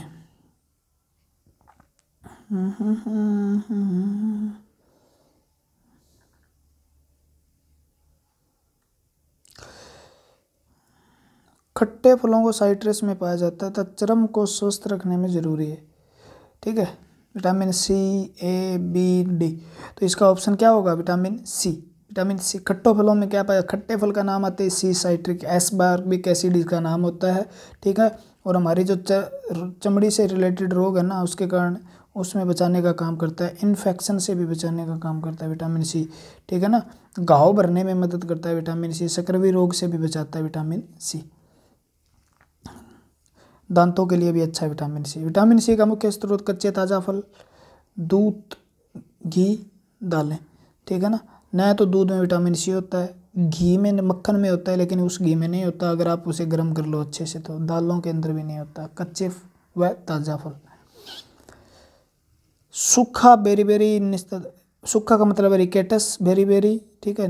निसंदा, निस का मतलब होता है रात्रि यानी ऋतुंदी, और सकरवी का मतलब है सकरवी, ठीक है। तो ये किससे होते हैं, सूखा विटामिन डी से होता है, बेरी बेरी विटामिन B1 की, और ये सकरवी सी से। 1 2 3 4 टड़ाक। एक सम्मिलित कीजिए, सही चुनिए, कर लेना हो जाएगा। 74A सम्मिलित नहीं है, ठीक है ना। फॉलिक एसिड रकत लापता, ठीक है। डी से वर्णदत्ता नहीं होता, वर्णदत्ता अनुवांशिक रोग है यानी कलर ब्लाइंडनेस, तो ये हो जाएगा इसका सी, ठीक है। विटामिन B3 की कमी से पेलेग्रा होता है, विटामिन ए की रतौंधी होता है, विटामिन डी की कमी से क्या होता है, रिकेटस होता है। लेकिन वर्णदत्ता जो है वो क्या है, कलर ब्लाइंडनेस अनुवांशिक रोग है, लाल हो रहेगा पता नहीं लगता, ये भी आप बना लोगे, ठीक है। क्या हो गया, बीच बीच में क्या आ गया, केला जो फल के रूप में अत्यधिक मूल्यवान है, ठीक है। तो केला जो होता है ना, उसके अंदर प्रति 100 ग्राम 89, ठीक है ना, कैलोरी एनर्जी होती है पर 100 ग्राम, ठीक है।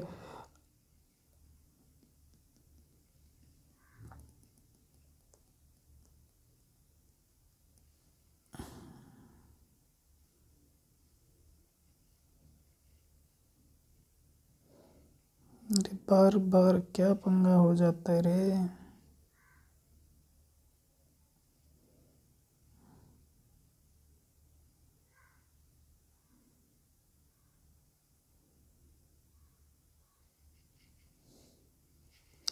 थोड़ा सा वेट करो, चक्कर हो गया कुछ ना कुछ तो हो जाता है भाई, ऐसा ही है। तो केले के अंदर क्या पाया जाता है, अच्छी एनर्जी पाई जाती है, इसलिए आपको मतलब कहा जाता है केला खाओ केला खाओ, ठीक है ना। ये रहा हमारा क्वेश्चन केले वाला। तो केला जो एक फल के रूप में अत्यधिक मूल्यवान भोज्य पदार्थ माना जाता है, तो उसके अंदर क्या होता है, तो इसके अंदर नज़दीक वाला लग रहा है 116, क्योंकि अगर छिला हुआ केले की बात करें ना, पेल्ड जो हमारा बनाना है उसकी बात करें तो उसमें 100 कैलोरी पर 100 ग्राम होती है, ठीक है, ऊर्जा, तो 116 कैलोरी लिख लो यहाँ पे। प्रोटीन की अधिकतम मात्रा पाई जाती है उड़द में, अरहर में, सोयाबीन में, तो पता ही आपको सोयाबीन में पाई जाती है। कौन सा सही है आपको पता, थायमिन, बेरी, विटामिन डी सूखा रोग हो जाता है, विटामिन के कारण नियोसिन पेलेग्रा, तो इसमें से नहीं पूछ रखा है इसने, तो ये हो जाएगा। के कारण क्या होता है, रक्त का थक्का नहीं जमता। प्रोटीन वसा दोनों ही प्रचुरता मूंगफली में, सूरजमुखी में, नारियल में, सोयाबीन में। सोयाबीन में क्या पाई जाती है, दोनों ही चीज़ अच्छे रूप से पाई जाती है, आपको पता होना चाहिए। 36% तो इस सोयाबीन में क्या है, 36%, ठीक है। इसके अंदर क्या पाई जाती है, 36% तो प्रोटीन पाई जाती है, ठीक है। और इसमें क्या पाई जाती है, 30% के लगभग फैट भी होता है, तेल, ठीक है ना। और ये भी नारियल में भी फैट होता है, प्रोटीन होता है, सूरजमुखी, मूंगफली, दोनों ही ऑप्शन हो सकते हैं। अब ये क्या पूछना जा सकता है, अगर वसा की बात करें तो वसा इसमें ज़्यादा पाई जाती है, इसमें 48% वसा पाई जाती है, 25% तक प्रोटीन पाया जाता है, इसमें 30% तक वसा पाई जाती है, 46% तक प्रोटीन पाया जाता है, ठीक है। अब दोनों में देख लो कौन सा ऑप्शन दे, ये उस पर डिपेंड करता है।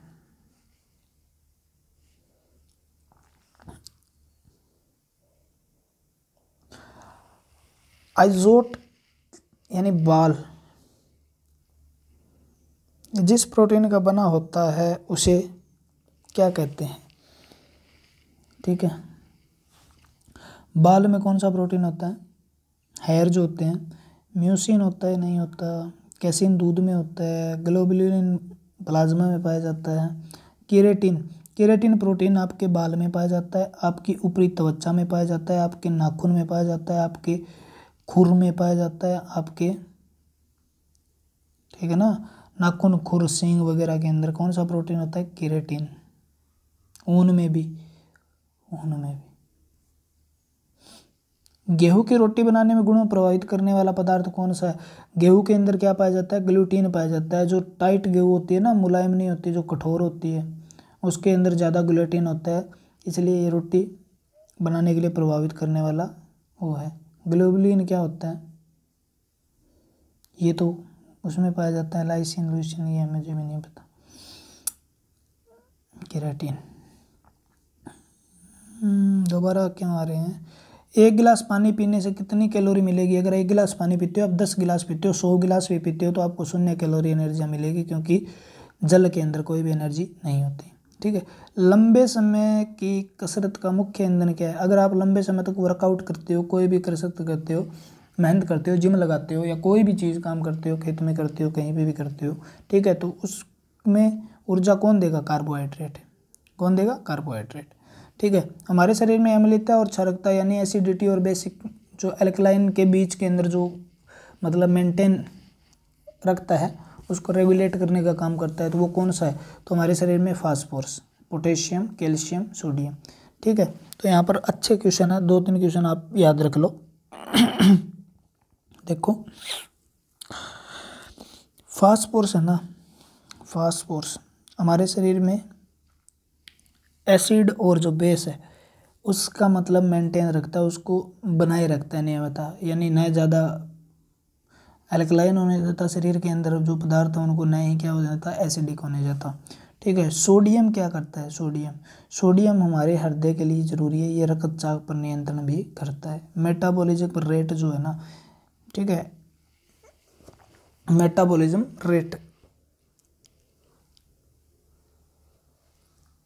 ठीक है, BMR, बेजल मेटाबॉलिक रेट जो है उस पर भी कंट्रोल करता है सोडियम। ठीक है। तो सोडियम होना जरूरी है हमारे शरीर के अंदर।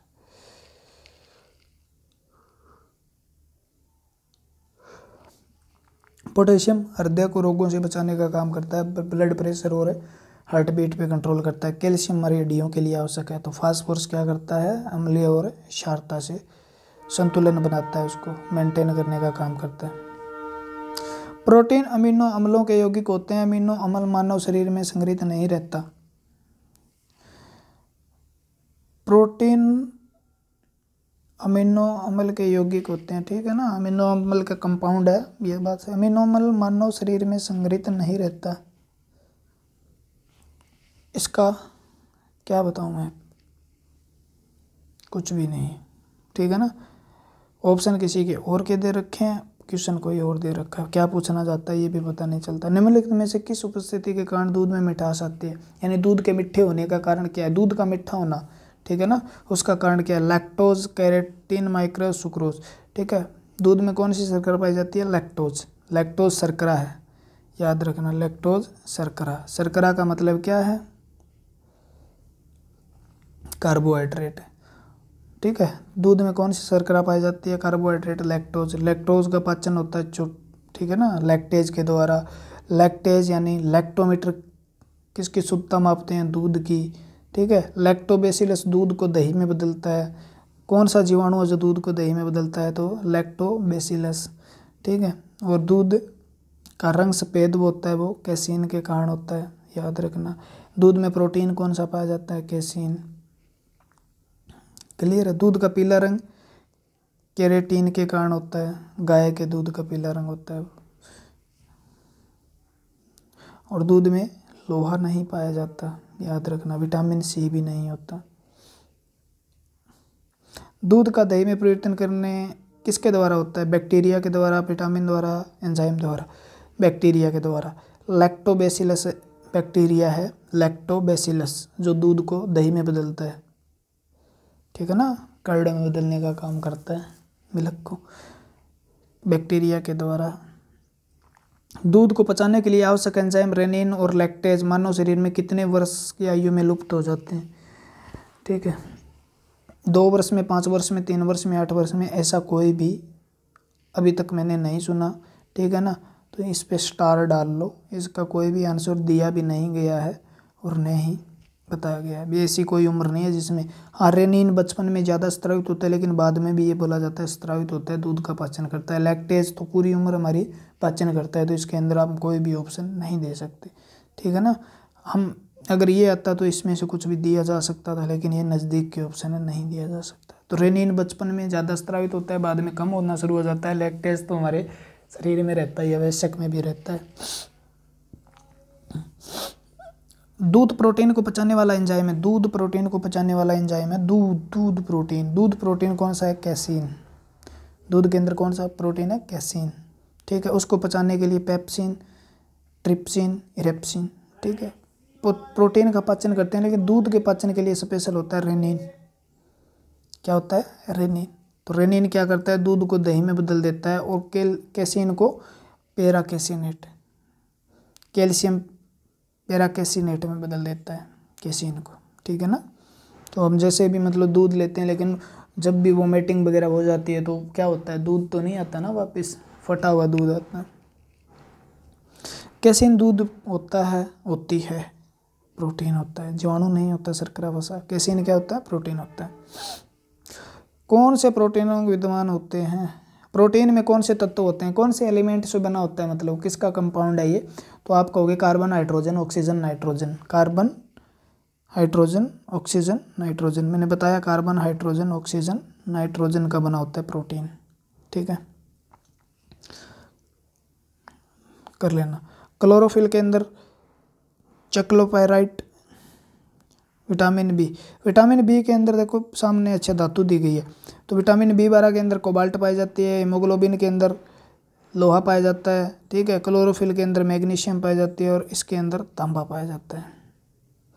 पपीता में मुख्यतः विटामिन पाया जाता है, विटामिन ए, बी, सी के, विटामिन सी, ठीक है ना। पपीते में कौन सा विटामिन पाया जाता है? Vitamin C. यहाँ पर जो दिया गया है इसमें विटामिन सी। वैसे B1 भी होता है, इसमें B2 भी होता है, लेकिन मुख्यतः सी पाया जाता है। कौन सा विटामिन ए का प्राकृतिक स्रोत है? गाजर दिया है, बस बात खत्म, ठीक है ना। गाजर भी है और आम भी है विटामिन। सबसे अच्छा स्रोत है गाजर, लेकिन गाजर नहीं दिया होता तो हम किस पे जाते हैं? आम पे। सी हो जाएगा इसका। अल्फा केराटिन एक प्रोटीन है जो रक्त में उपस्थित होता है, त्वचा में होता है, ऊन में होता है, अंडों में उपस्थित होता है, ठीक है ना। तो अल्फा केराटिन, देखो अल्फा और बीटा 2 प्रकार के केराटिन होते हैं, मैंने बताया भी होगा। अल्फा और बीटा 2 प्रकार के केराटिन होते हैं, और आपने वहाँ पर अगर अच्छी तरीके से नहीं पढ़ा तो आपको पढ़ना चाहिए। हमारी त्वचा के अंदर अगर बात पूछे तो कौन सा केराटिन पाया जाता है? अल्फा। और बीटा केराटिन पाया जाता है गाजर में, ठीक है। बीटा केराटिन किस में पाया जाता है? गाजर के अंदर। तो अल्फा केराटिन जो है ये क्या है? प्रोटीन है, और वो किस में पाया जाता है? आपके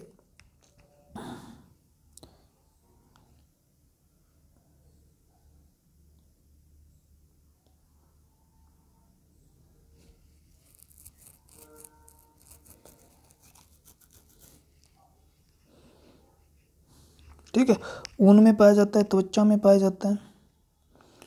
त्वचा में भी होता है अल्फा केराटिन और ऊन में भी होता है। तो बी भी सही है, सी भी सही है, ठीक है ना। तो यहाँ पर ध्यान रखना, बीटा केराटिन कहाँ पाया जाता है? तो वो गाजर में पाया जाता है। कहाँ पाया जाता है? गाजर में। अगर अल्फा की बात करें तो ऊन में भी पाया जाता है, वूल जो होती है उसके अंदर भी, नाखून, सींग, उनके अंदर सारे अल्फा केराटिन होते हैं। नाखून के अंदर, सींग के अंदर, बालों के अंदर कौन सा है? Alpha keratin. तो ऊन में, ठीक है, त्वचा में। तो यहाँ पर अगर ऐसा औकत कभी आए आपके क्वेश्चन तो ऊन लगा देना, वैसे त्वचा में भी होता है, ठीक है। बोतल का दूध पीने वाले बच्चे की तुलना में माँ का दूध पीने वाले बच्चे निम्नलिखित में से कौन सा विशिष्ट लक्षण होते हैं? यानी कौन सा एक स्पेसिफिक जो करैक्टर है, जो क्या होगा, जो दूध बोतल से पियेंगे, यानी माँ का दूध नहीं पीकर, मतलब जैसे गाय का दूध पी लेंगे या भैंस का दूध पियेंगे, बोतल से पीने का तो मतलब यही हुआ ना, या दूसरे जानवर का दूध पियेंगे, तो उनमें से कौन सा फर्क नजर आएगा? कम मोटा होगा, उसमें रोगों की प्रतिरोधक क्षमता अधिक होगी, उसे विटामिन और प्रोटीन वृद्धि होती है, लंबाई में असामान्य वृद्धि होती है। ठीक है, देखो वह कम मोटा होगा, बोतल वाले कम पीने वाला क्या होगा? कम मोटा होगा। ठीक है ना, क्योंकि माँ के दूध में ज़्यादा प्रोटीन होते हैं और प्रोटीन ज़्यादा कोशिकाओं का निर्माण करते हैं। रोगों का प्रतिरोधक क्षमता, यानी माँ के दूध जब होता है ना, पहला दूध मतलब 4-5 बार जो होता है उसके अंदर पीले रंग का होता है, उसके अंदर तो बहुत ज़्यादा कोलेस्ट्रॉल पाया जाता है। वो क्या करता है? हमारे शरीर में एंटीबॉडी का निर्माण करता है, और एंटीबॉडी क्या करती है? हमारी रोगों से रक्षा करती है। तो यानी वो क्या करता है? प्रतिरोधक का काम करता है, इम्यूनिटी पावर को बढ़ाने का काम करता है। ठीक है, ठीक है। तो प्रतिरोधक क्षमता क्या होगी? अधिक होगी। उसे विटामिन और प्रोटीन की वृद्धि होगी, विटामिन और प्रोटीन दोनों की वृद्धि। तो 1, 2, 3 सही है, 4 गलत है। लंबाई में असामान्य वृद्धि नहीं होगी। ठीक है ना, तो माँ का दूध पिलाना चाहिए बच्चे को शुरू में। स्टार्च एक है, स्टार्च क्या है? स्टार्च, स्टार्च, स्टार्च, स्टार्च क्या है? स्टार्च कार्बोहाइड्रेट है। स्टार्च क्या? कार्बोहाइड्रेट। और कार्बोहाइड्रेट भी मोनोसेक्राइड, पॉलीडाइसेक्राइड। देखो कार्बोहाइड्रेट 3 प्रकार के होते हैं, मोनोसेक्राइड, पॉलीसेक्राइड, डाइसेक्राइड। तो स्टार्च कैसा है? स्टार्च होता है पॉलीसेक्राइड। स्टार्च क्या है? पॉलीसेक्राइड के अंदर और कौन कौन से आते हैं? जैसे पॉलीसेक्राइड में बताऊँ मैं आपको, starch 1, cellulose 2, chitin 3, glycogen 4, hemicellulose 5, इस प्रकार से आते हैं। ठीक है ना, पॉलीसेक्राइड में। सेक्राइड का मतलब होता है शुगर, यानी उसमें बहु, इसका मतलब बहुत ज़्यादा। मोनो का मतलब है एक शुगर का कण है, तो इसे मोनोसेक्राइड। जैसे ग्लूकोज क्या है? फ्रक्टोज, ये मोनोसेक्राइड है। डाइसेक्राइड कौन से? ग्लूटीन,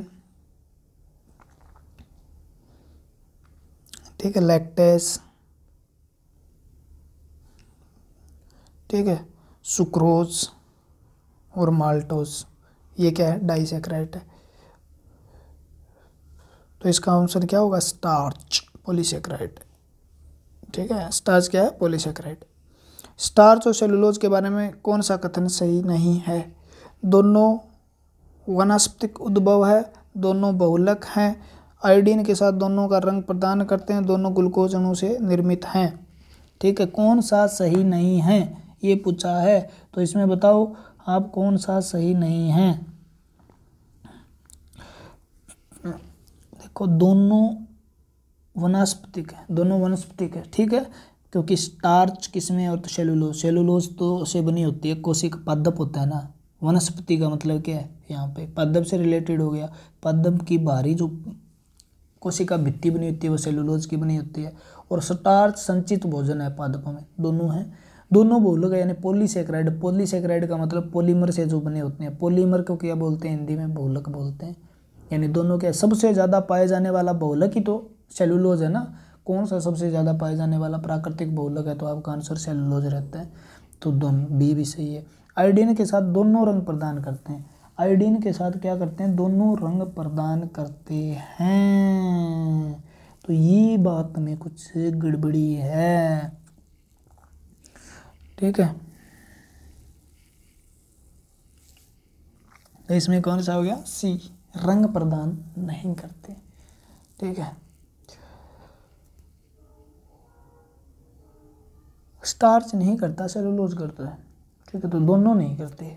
यहाँ क्वेश्चन दोनों ग्लूकोज से बने होते हैं, यह तो सही बात है, क्योंकि पहली पॉलीसेक्राइड में क्या है? सेक्राइड। ग्लूकोज तो क्या है? कार्बोहाइड्रेट का एक सबसे छोटी इकाई है। यानी कोई भी कार्बोहाइड्रेट उसमें क्या मिलेगा? ग्लूकोज तो मिलेगा ही मिलेगा। ठीक है, C6H12O6। निम्नलिखित में से किस विटामिन को हार्मोन माना जाता है? डी को माना जाता है भाई। ठीक है ना, विटामिन डी को हार्मोन भी कहा जाता है,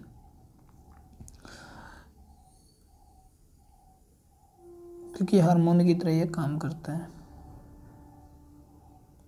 ये देख लेना आप। ऑक्सीजन की उपस्थिति में ग्लूकोज के कार्बन डाइऑक्साइड व जल की ऊर्जा निर्मुक्त होने के साथ पूर्ण रूपांतरण होने को कहते हैं। ऑक्सीजन के उपस्थिति ग्लूकोज के कार्बन डाइऑक्साइड व जल की ऊर्जा में रूपांतरण, पूर्ण रूप से रूपांतरण होने को क्या कहते हैं? तो आप क्या बताओगे? ठीक है ना, आप कहोगे जी वायु श्वसन, अवायु श्वसन, ग्लाइकोलिसिस, जल अपघटन। ठीक है ना, वायु श्वसन का मतलब है एरोबिक रेस्पिरेशन, अवायु का एनरोबिक रेस्पिरेशन, ग्लाइकोलिसिस और जल अपघटन हाइड्रोलिसिस। तो आपका आंसर क्या रहना चाहिए? आपका आंसर रहना चाहिए ऑक्सीश्वसन। ठीक है ना, ऑक्सीश्वसन या वायु श्वसन बोलते हैं एरोबिक रेस्पिरेशन, यानी ग्लूकोज का पूर्ण रूप से विखंडन ऑक्सीश्वसन में ही होता है। ग्लाइकोलिसिस होगा, वहाँ पे ये 2 पायरुवेट में बदल जाएगा एक ग्लूकोज का अणु, और फिर ये माइटोकॉन्ड्रिया में चला जाएगा। माइटोकॉन्ड्रिया में ऑक्सीजन के साथ इसका ऑक्सीडेशन हो जाएगा। ऑक्सीडेशन होने के बाद ऑक्सीडेशन होगा जब पायरुवेट के साथ है ऑक्सीजन मिलकर, ठीक है, ऑक्सीडेशन होता है तो उस क्रिया को क्रेब्स साइकिल बोलते हैं। उसके बाद इलेक्ट्रॉन चेन ट्रांसफ़र होगा, ठीक है, तो वहाँ पर हमें एनर्जी मिलेगी, तो बहुत ज़्यादा एनर्जी भी मुक्त होती है, साथ में कार्बन डाइऑक्साइड बनता है, साथ में जल भी बनता है। तो इस प्रक्रिया को पूर्ण रूप से किस रूप में होता है? ऑक्सीश्वसन के द्वारा भी मुक्त होती है। क्लियर हुआ? तो इसका ऑप्शन क्या आ जाएगा? ए। ठीक है, तो जैसे जैसे पढ़ते जाएंगे इस प्रकार से क्वेश्चन आएंगे और इतना खतरनाक तरीके से हो जाएगा, कोई भी चीज़ हो तो आप पढ़ते रहिए। देखो अब जो हमने पीछे क्वेश्चन जितने भी पढ़े थे ना, वो पोषक तत्वों से रिलेटेड थे, ठीक है। आगे जो क्वेश्चन आएंगे वो और किसी रिलेटेड आएंगे, यानी पूरा चैप्टर साथ में खतरनाक तरीके से रिवीजन हो जाएगा। और बाद में आप कोई भी थ्योरी आपने पढ़ी है तो बहुत अच्छे से पढ़ सकते हो। सारे क्वेश्चन आपने अगर कर लिए तो आप कभी भी एग्ज़ाम के अंदर बायो से मात नहीं खाओगे, ठीक है ना। और इसी प्रकार मैं दूसरे सब्जेक्ट के क्वेश्चन भी करवा दूंगा अगर इस वीडियो का हमें अच्छा रिस्पॉन्स मिलता है तो टेंशन मत लेना, ठीक है। खींच के रखो काम को। तो चलते हैं अगले क्वेश्चन की ओर।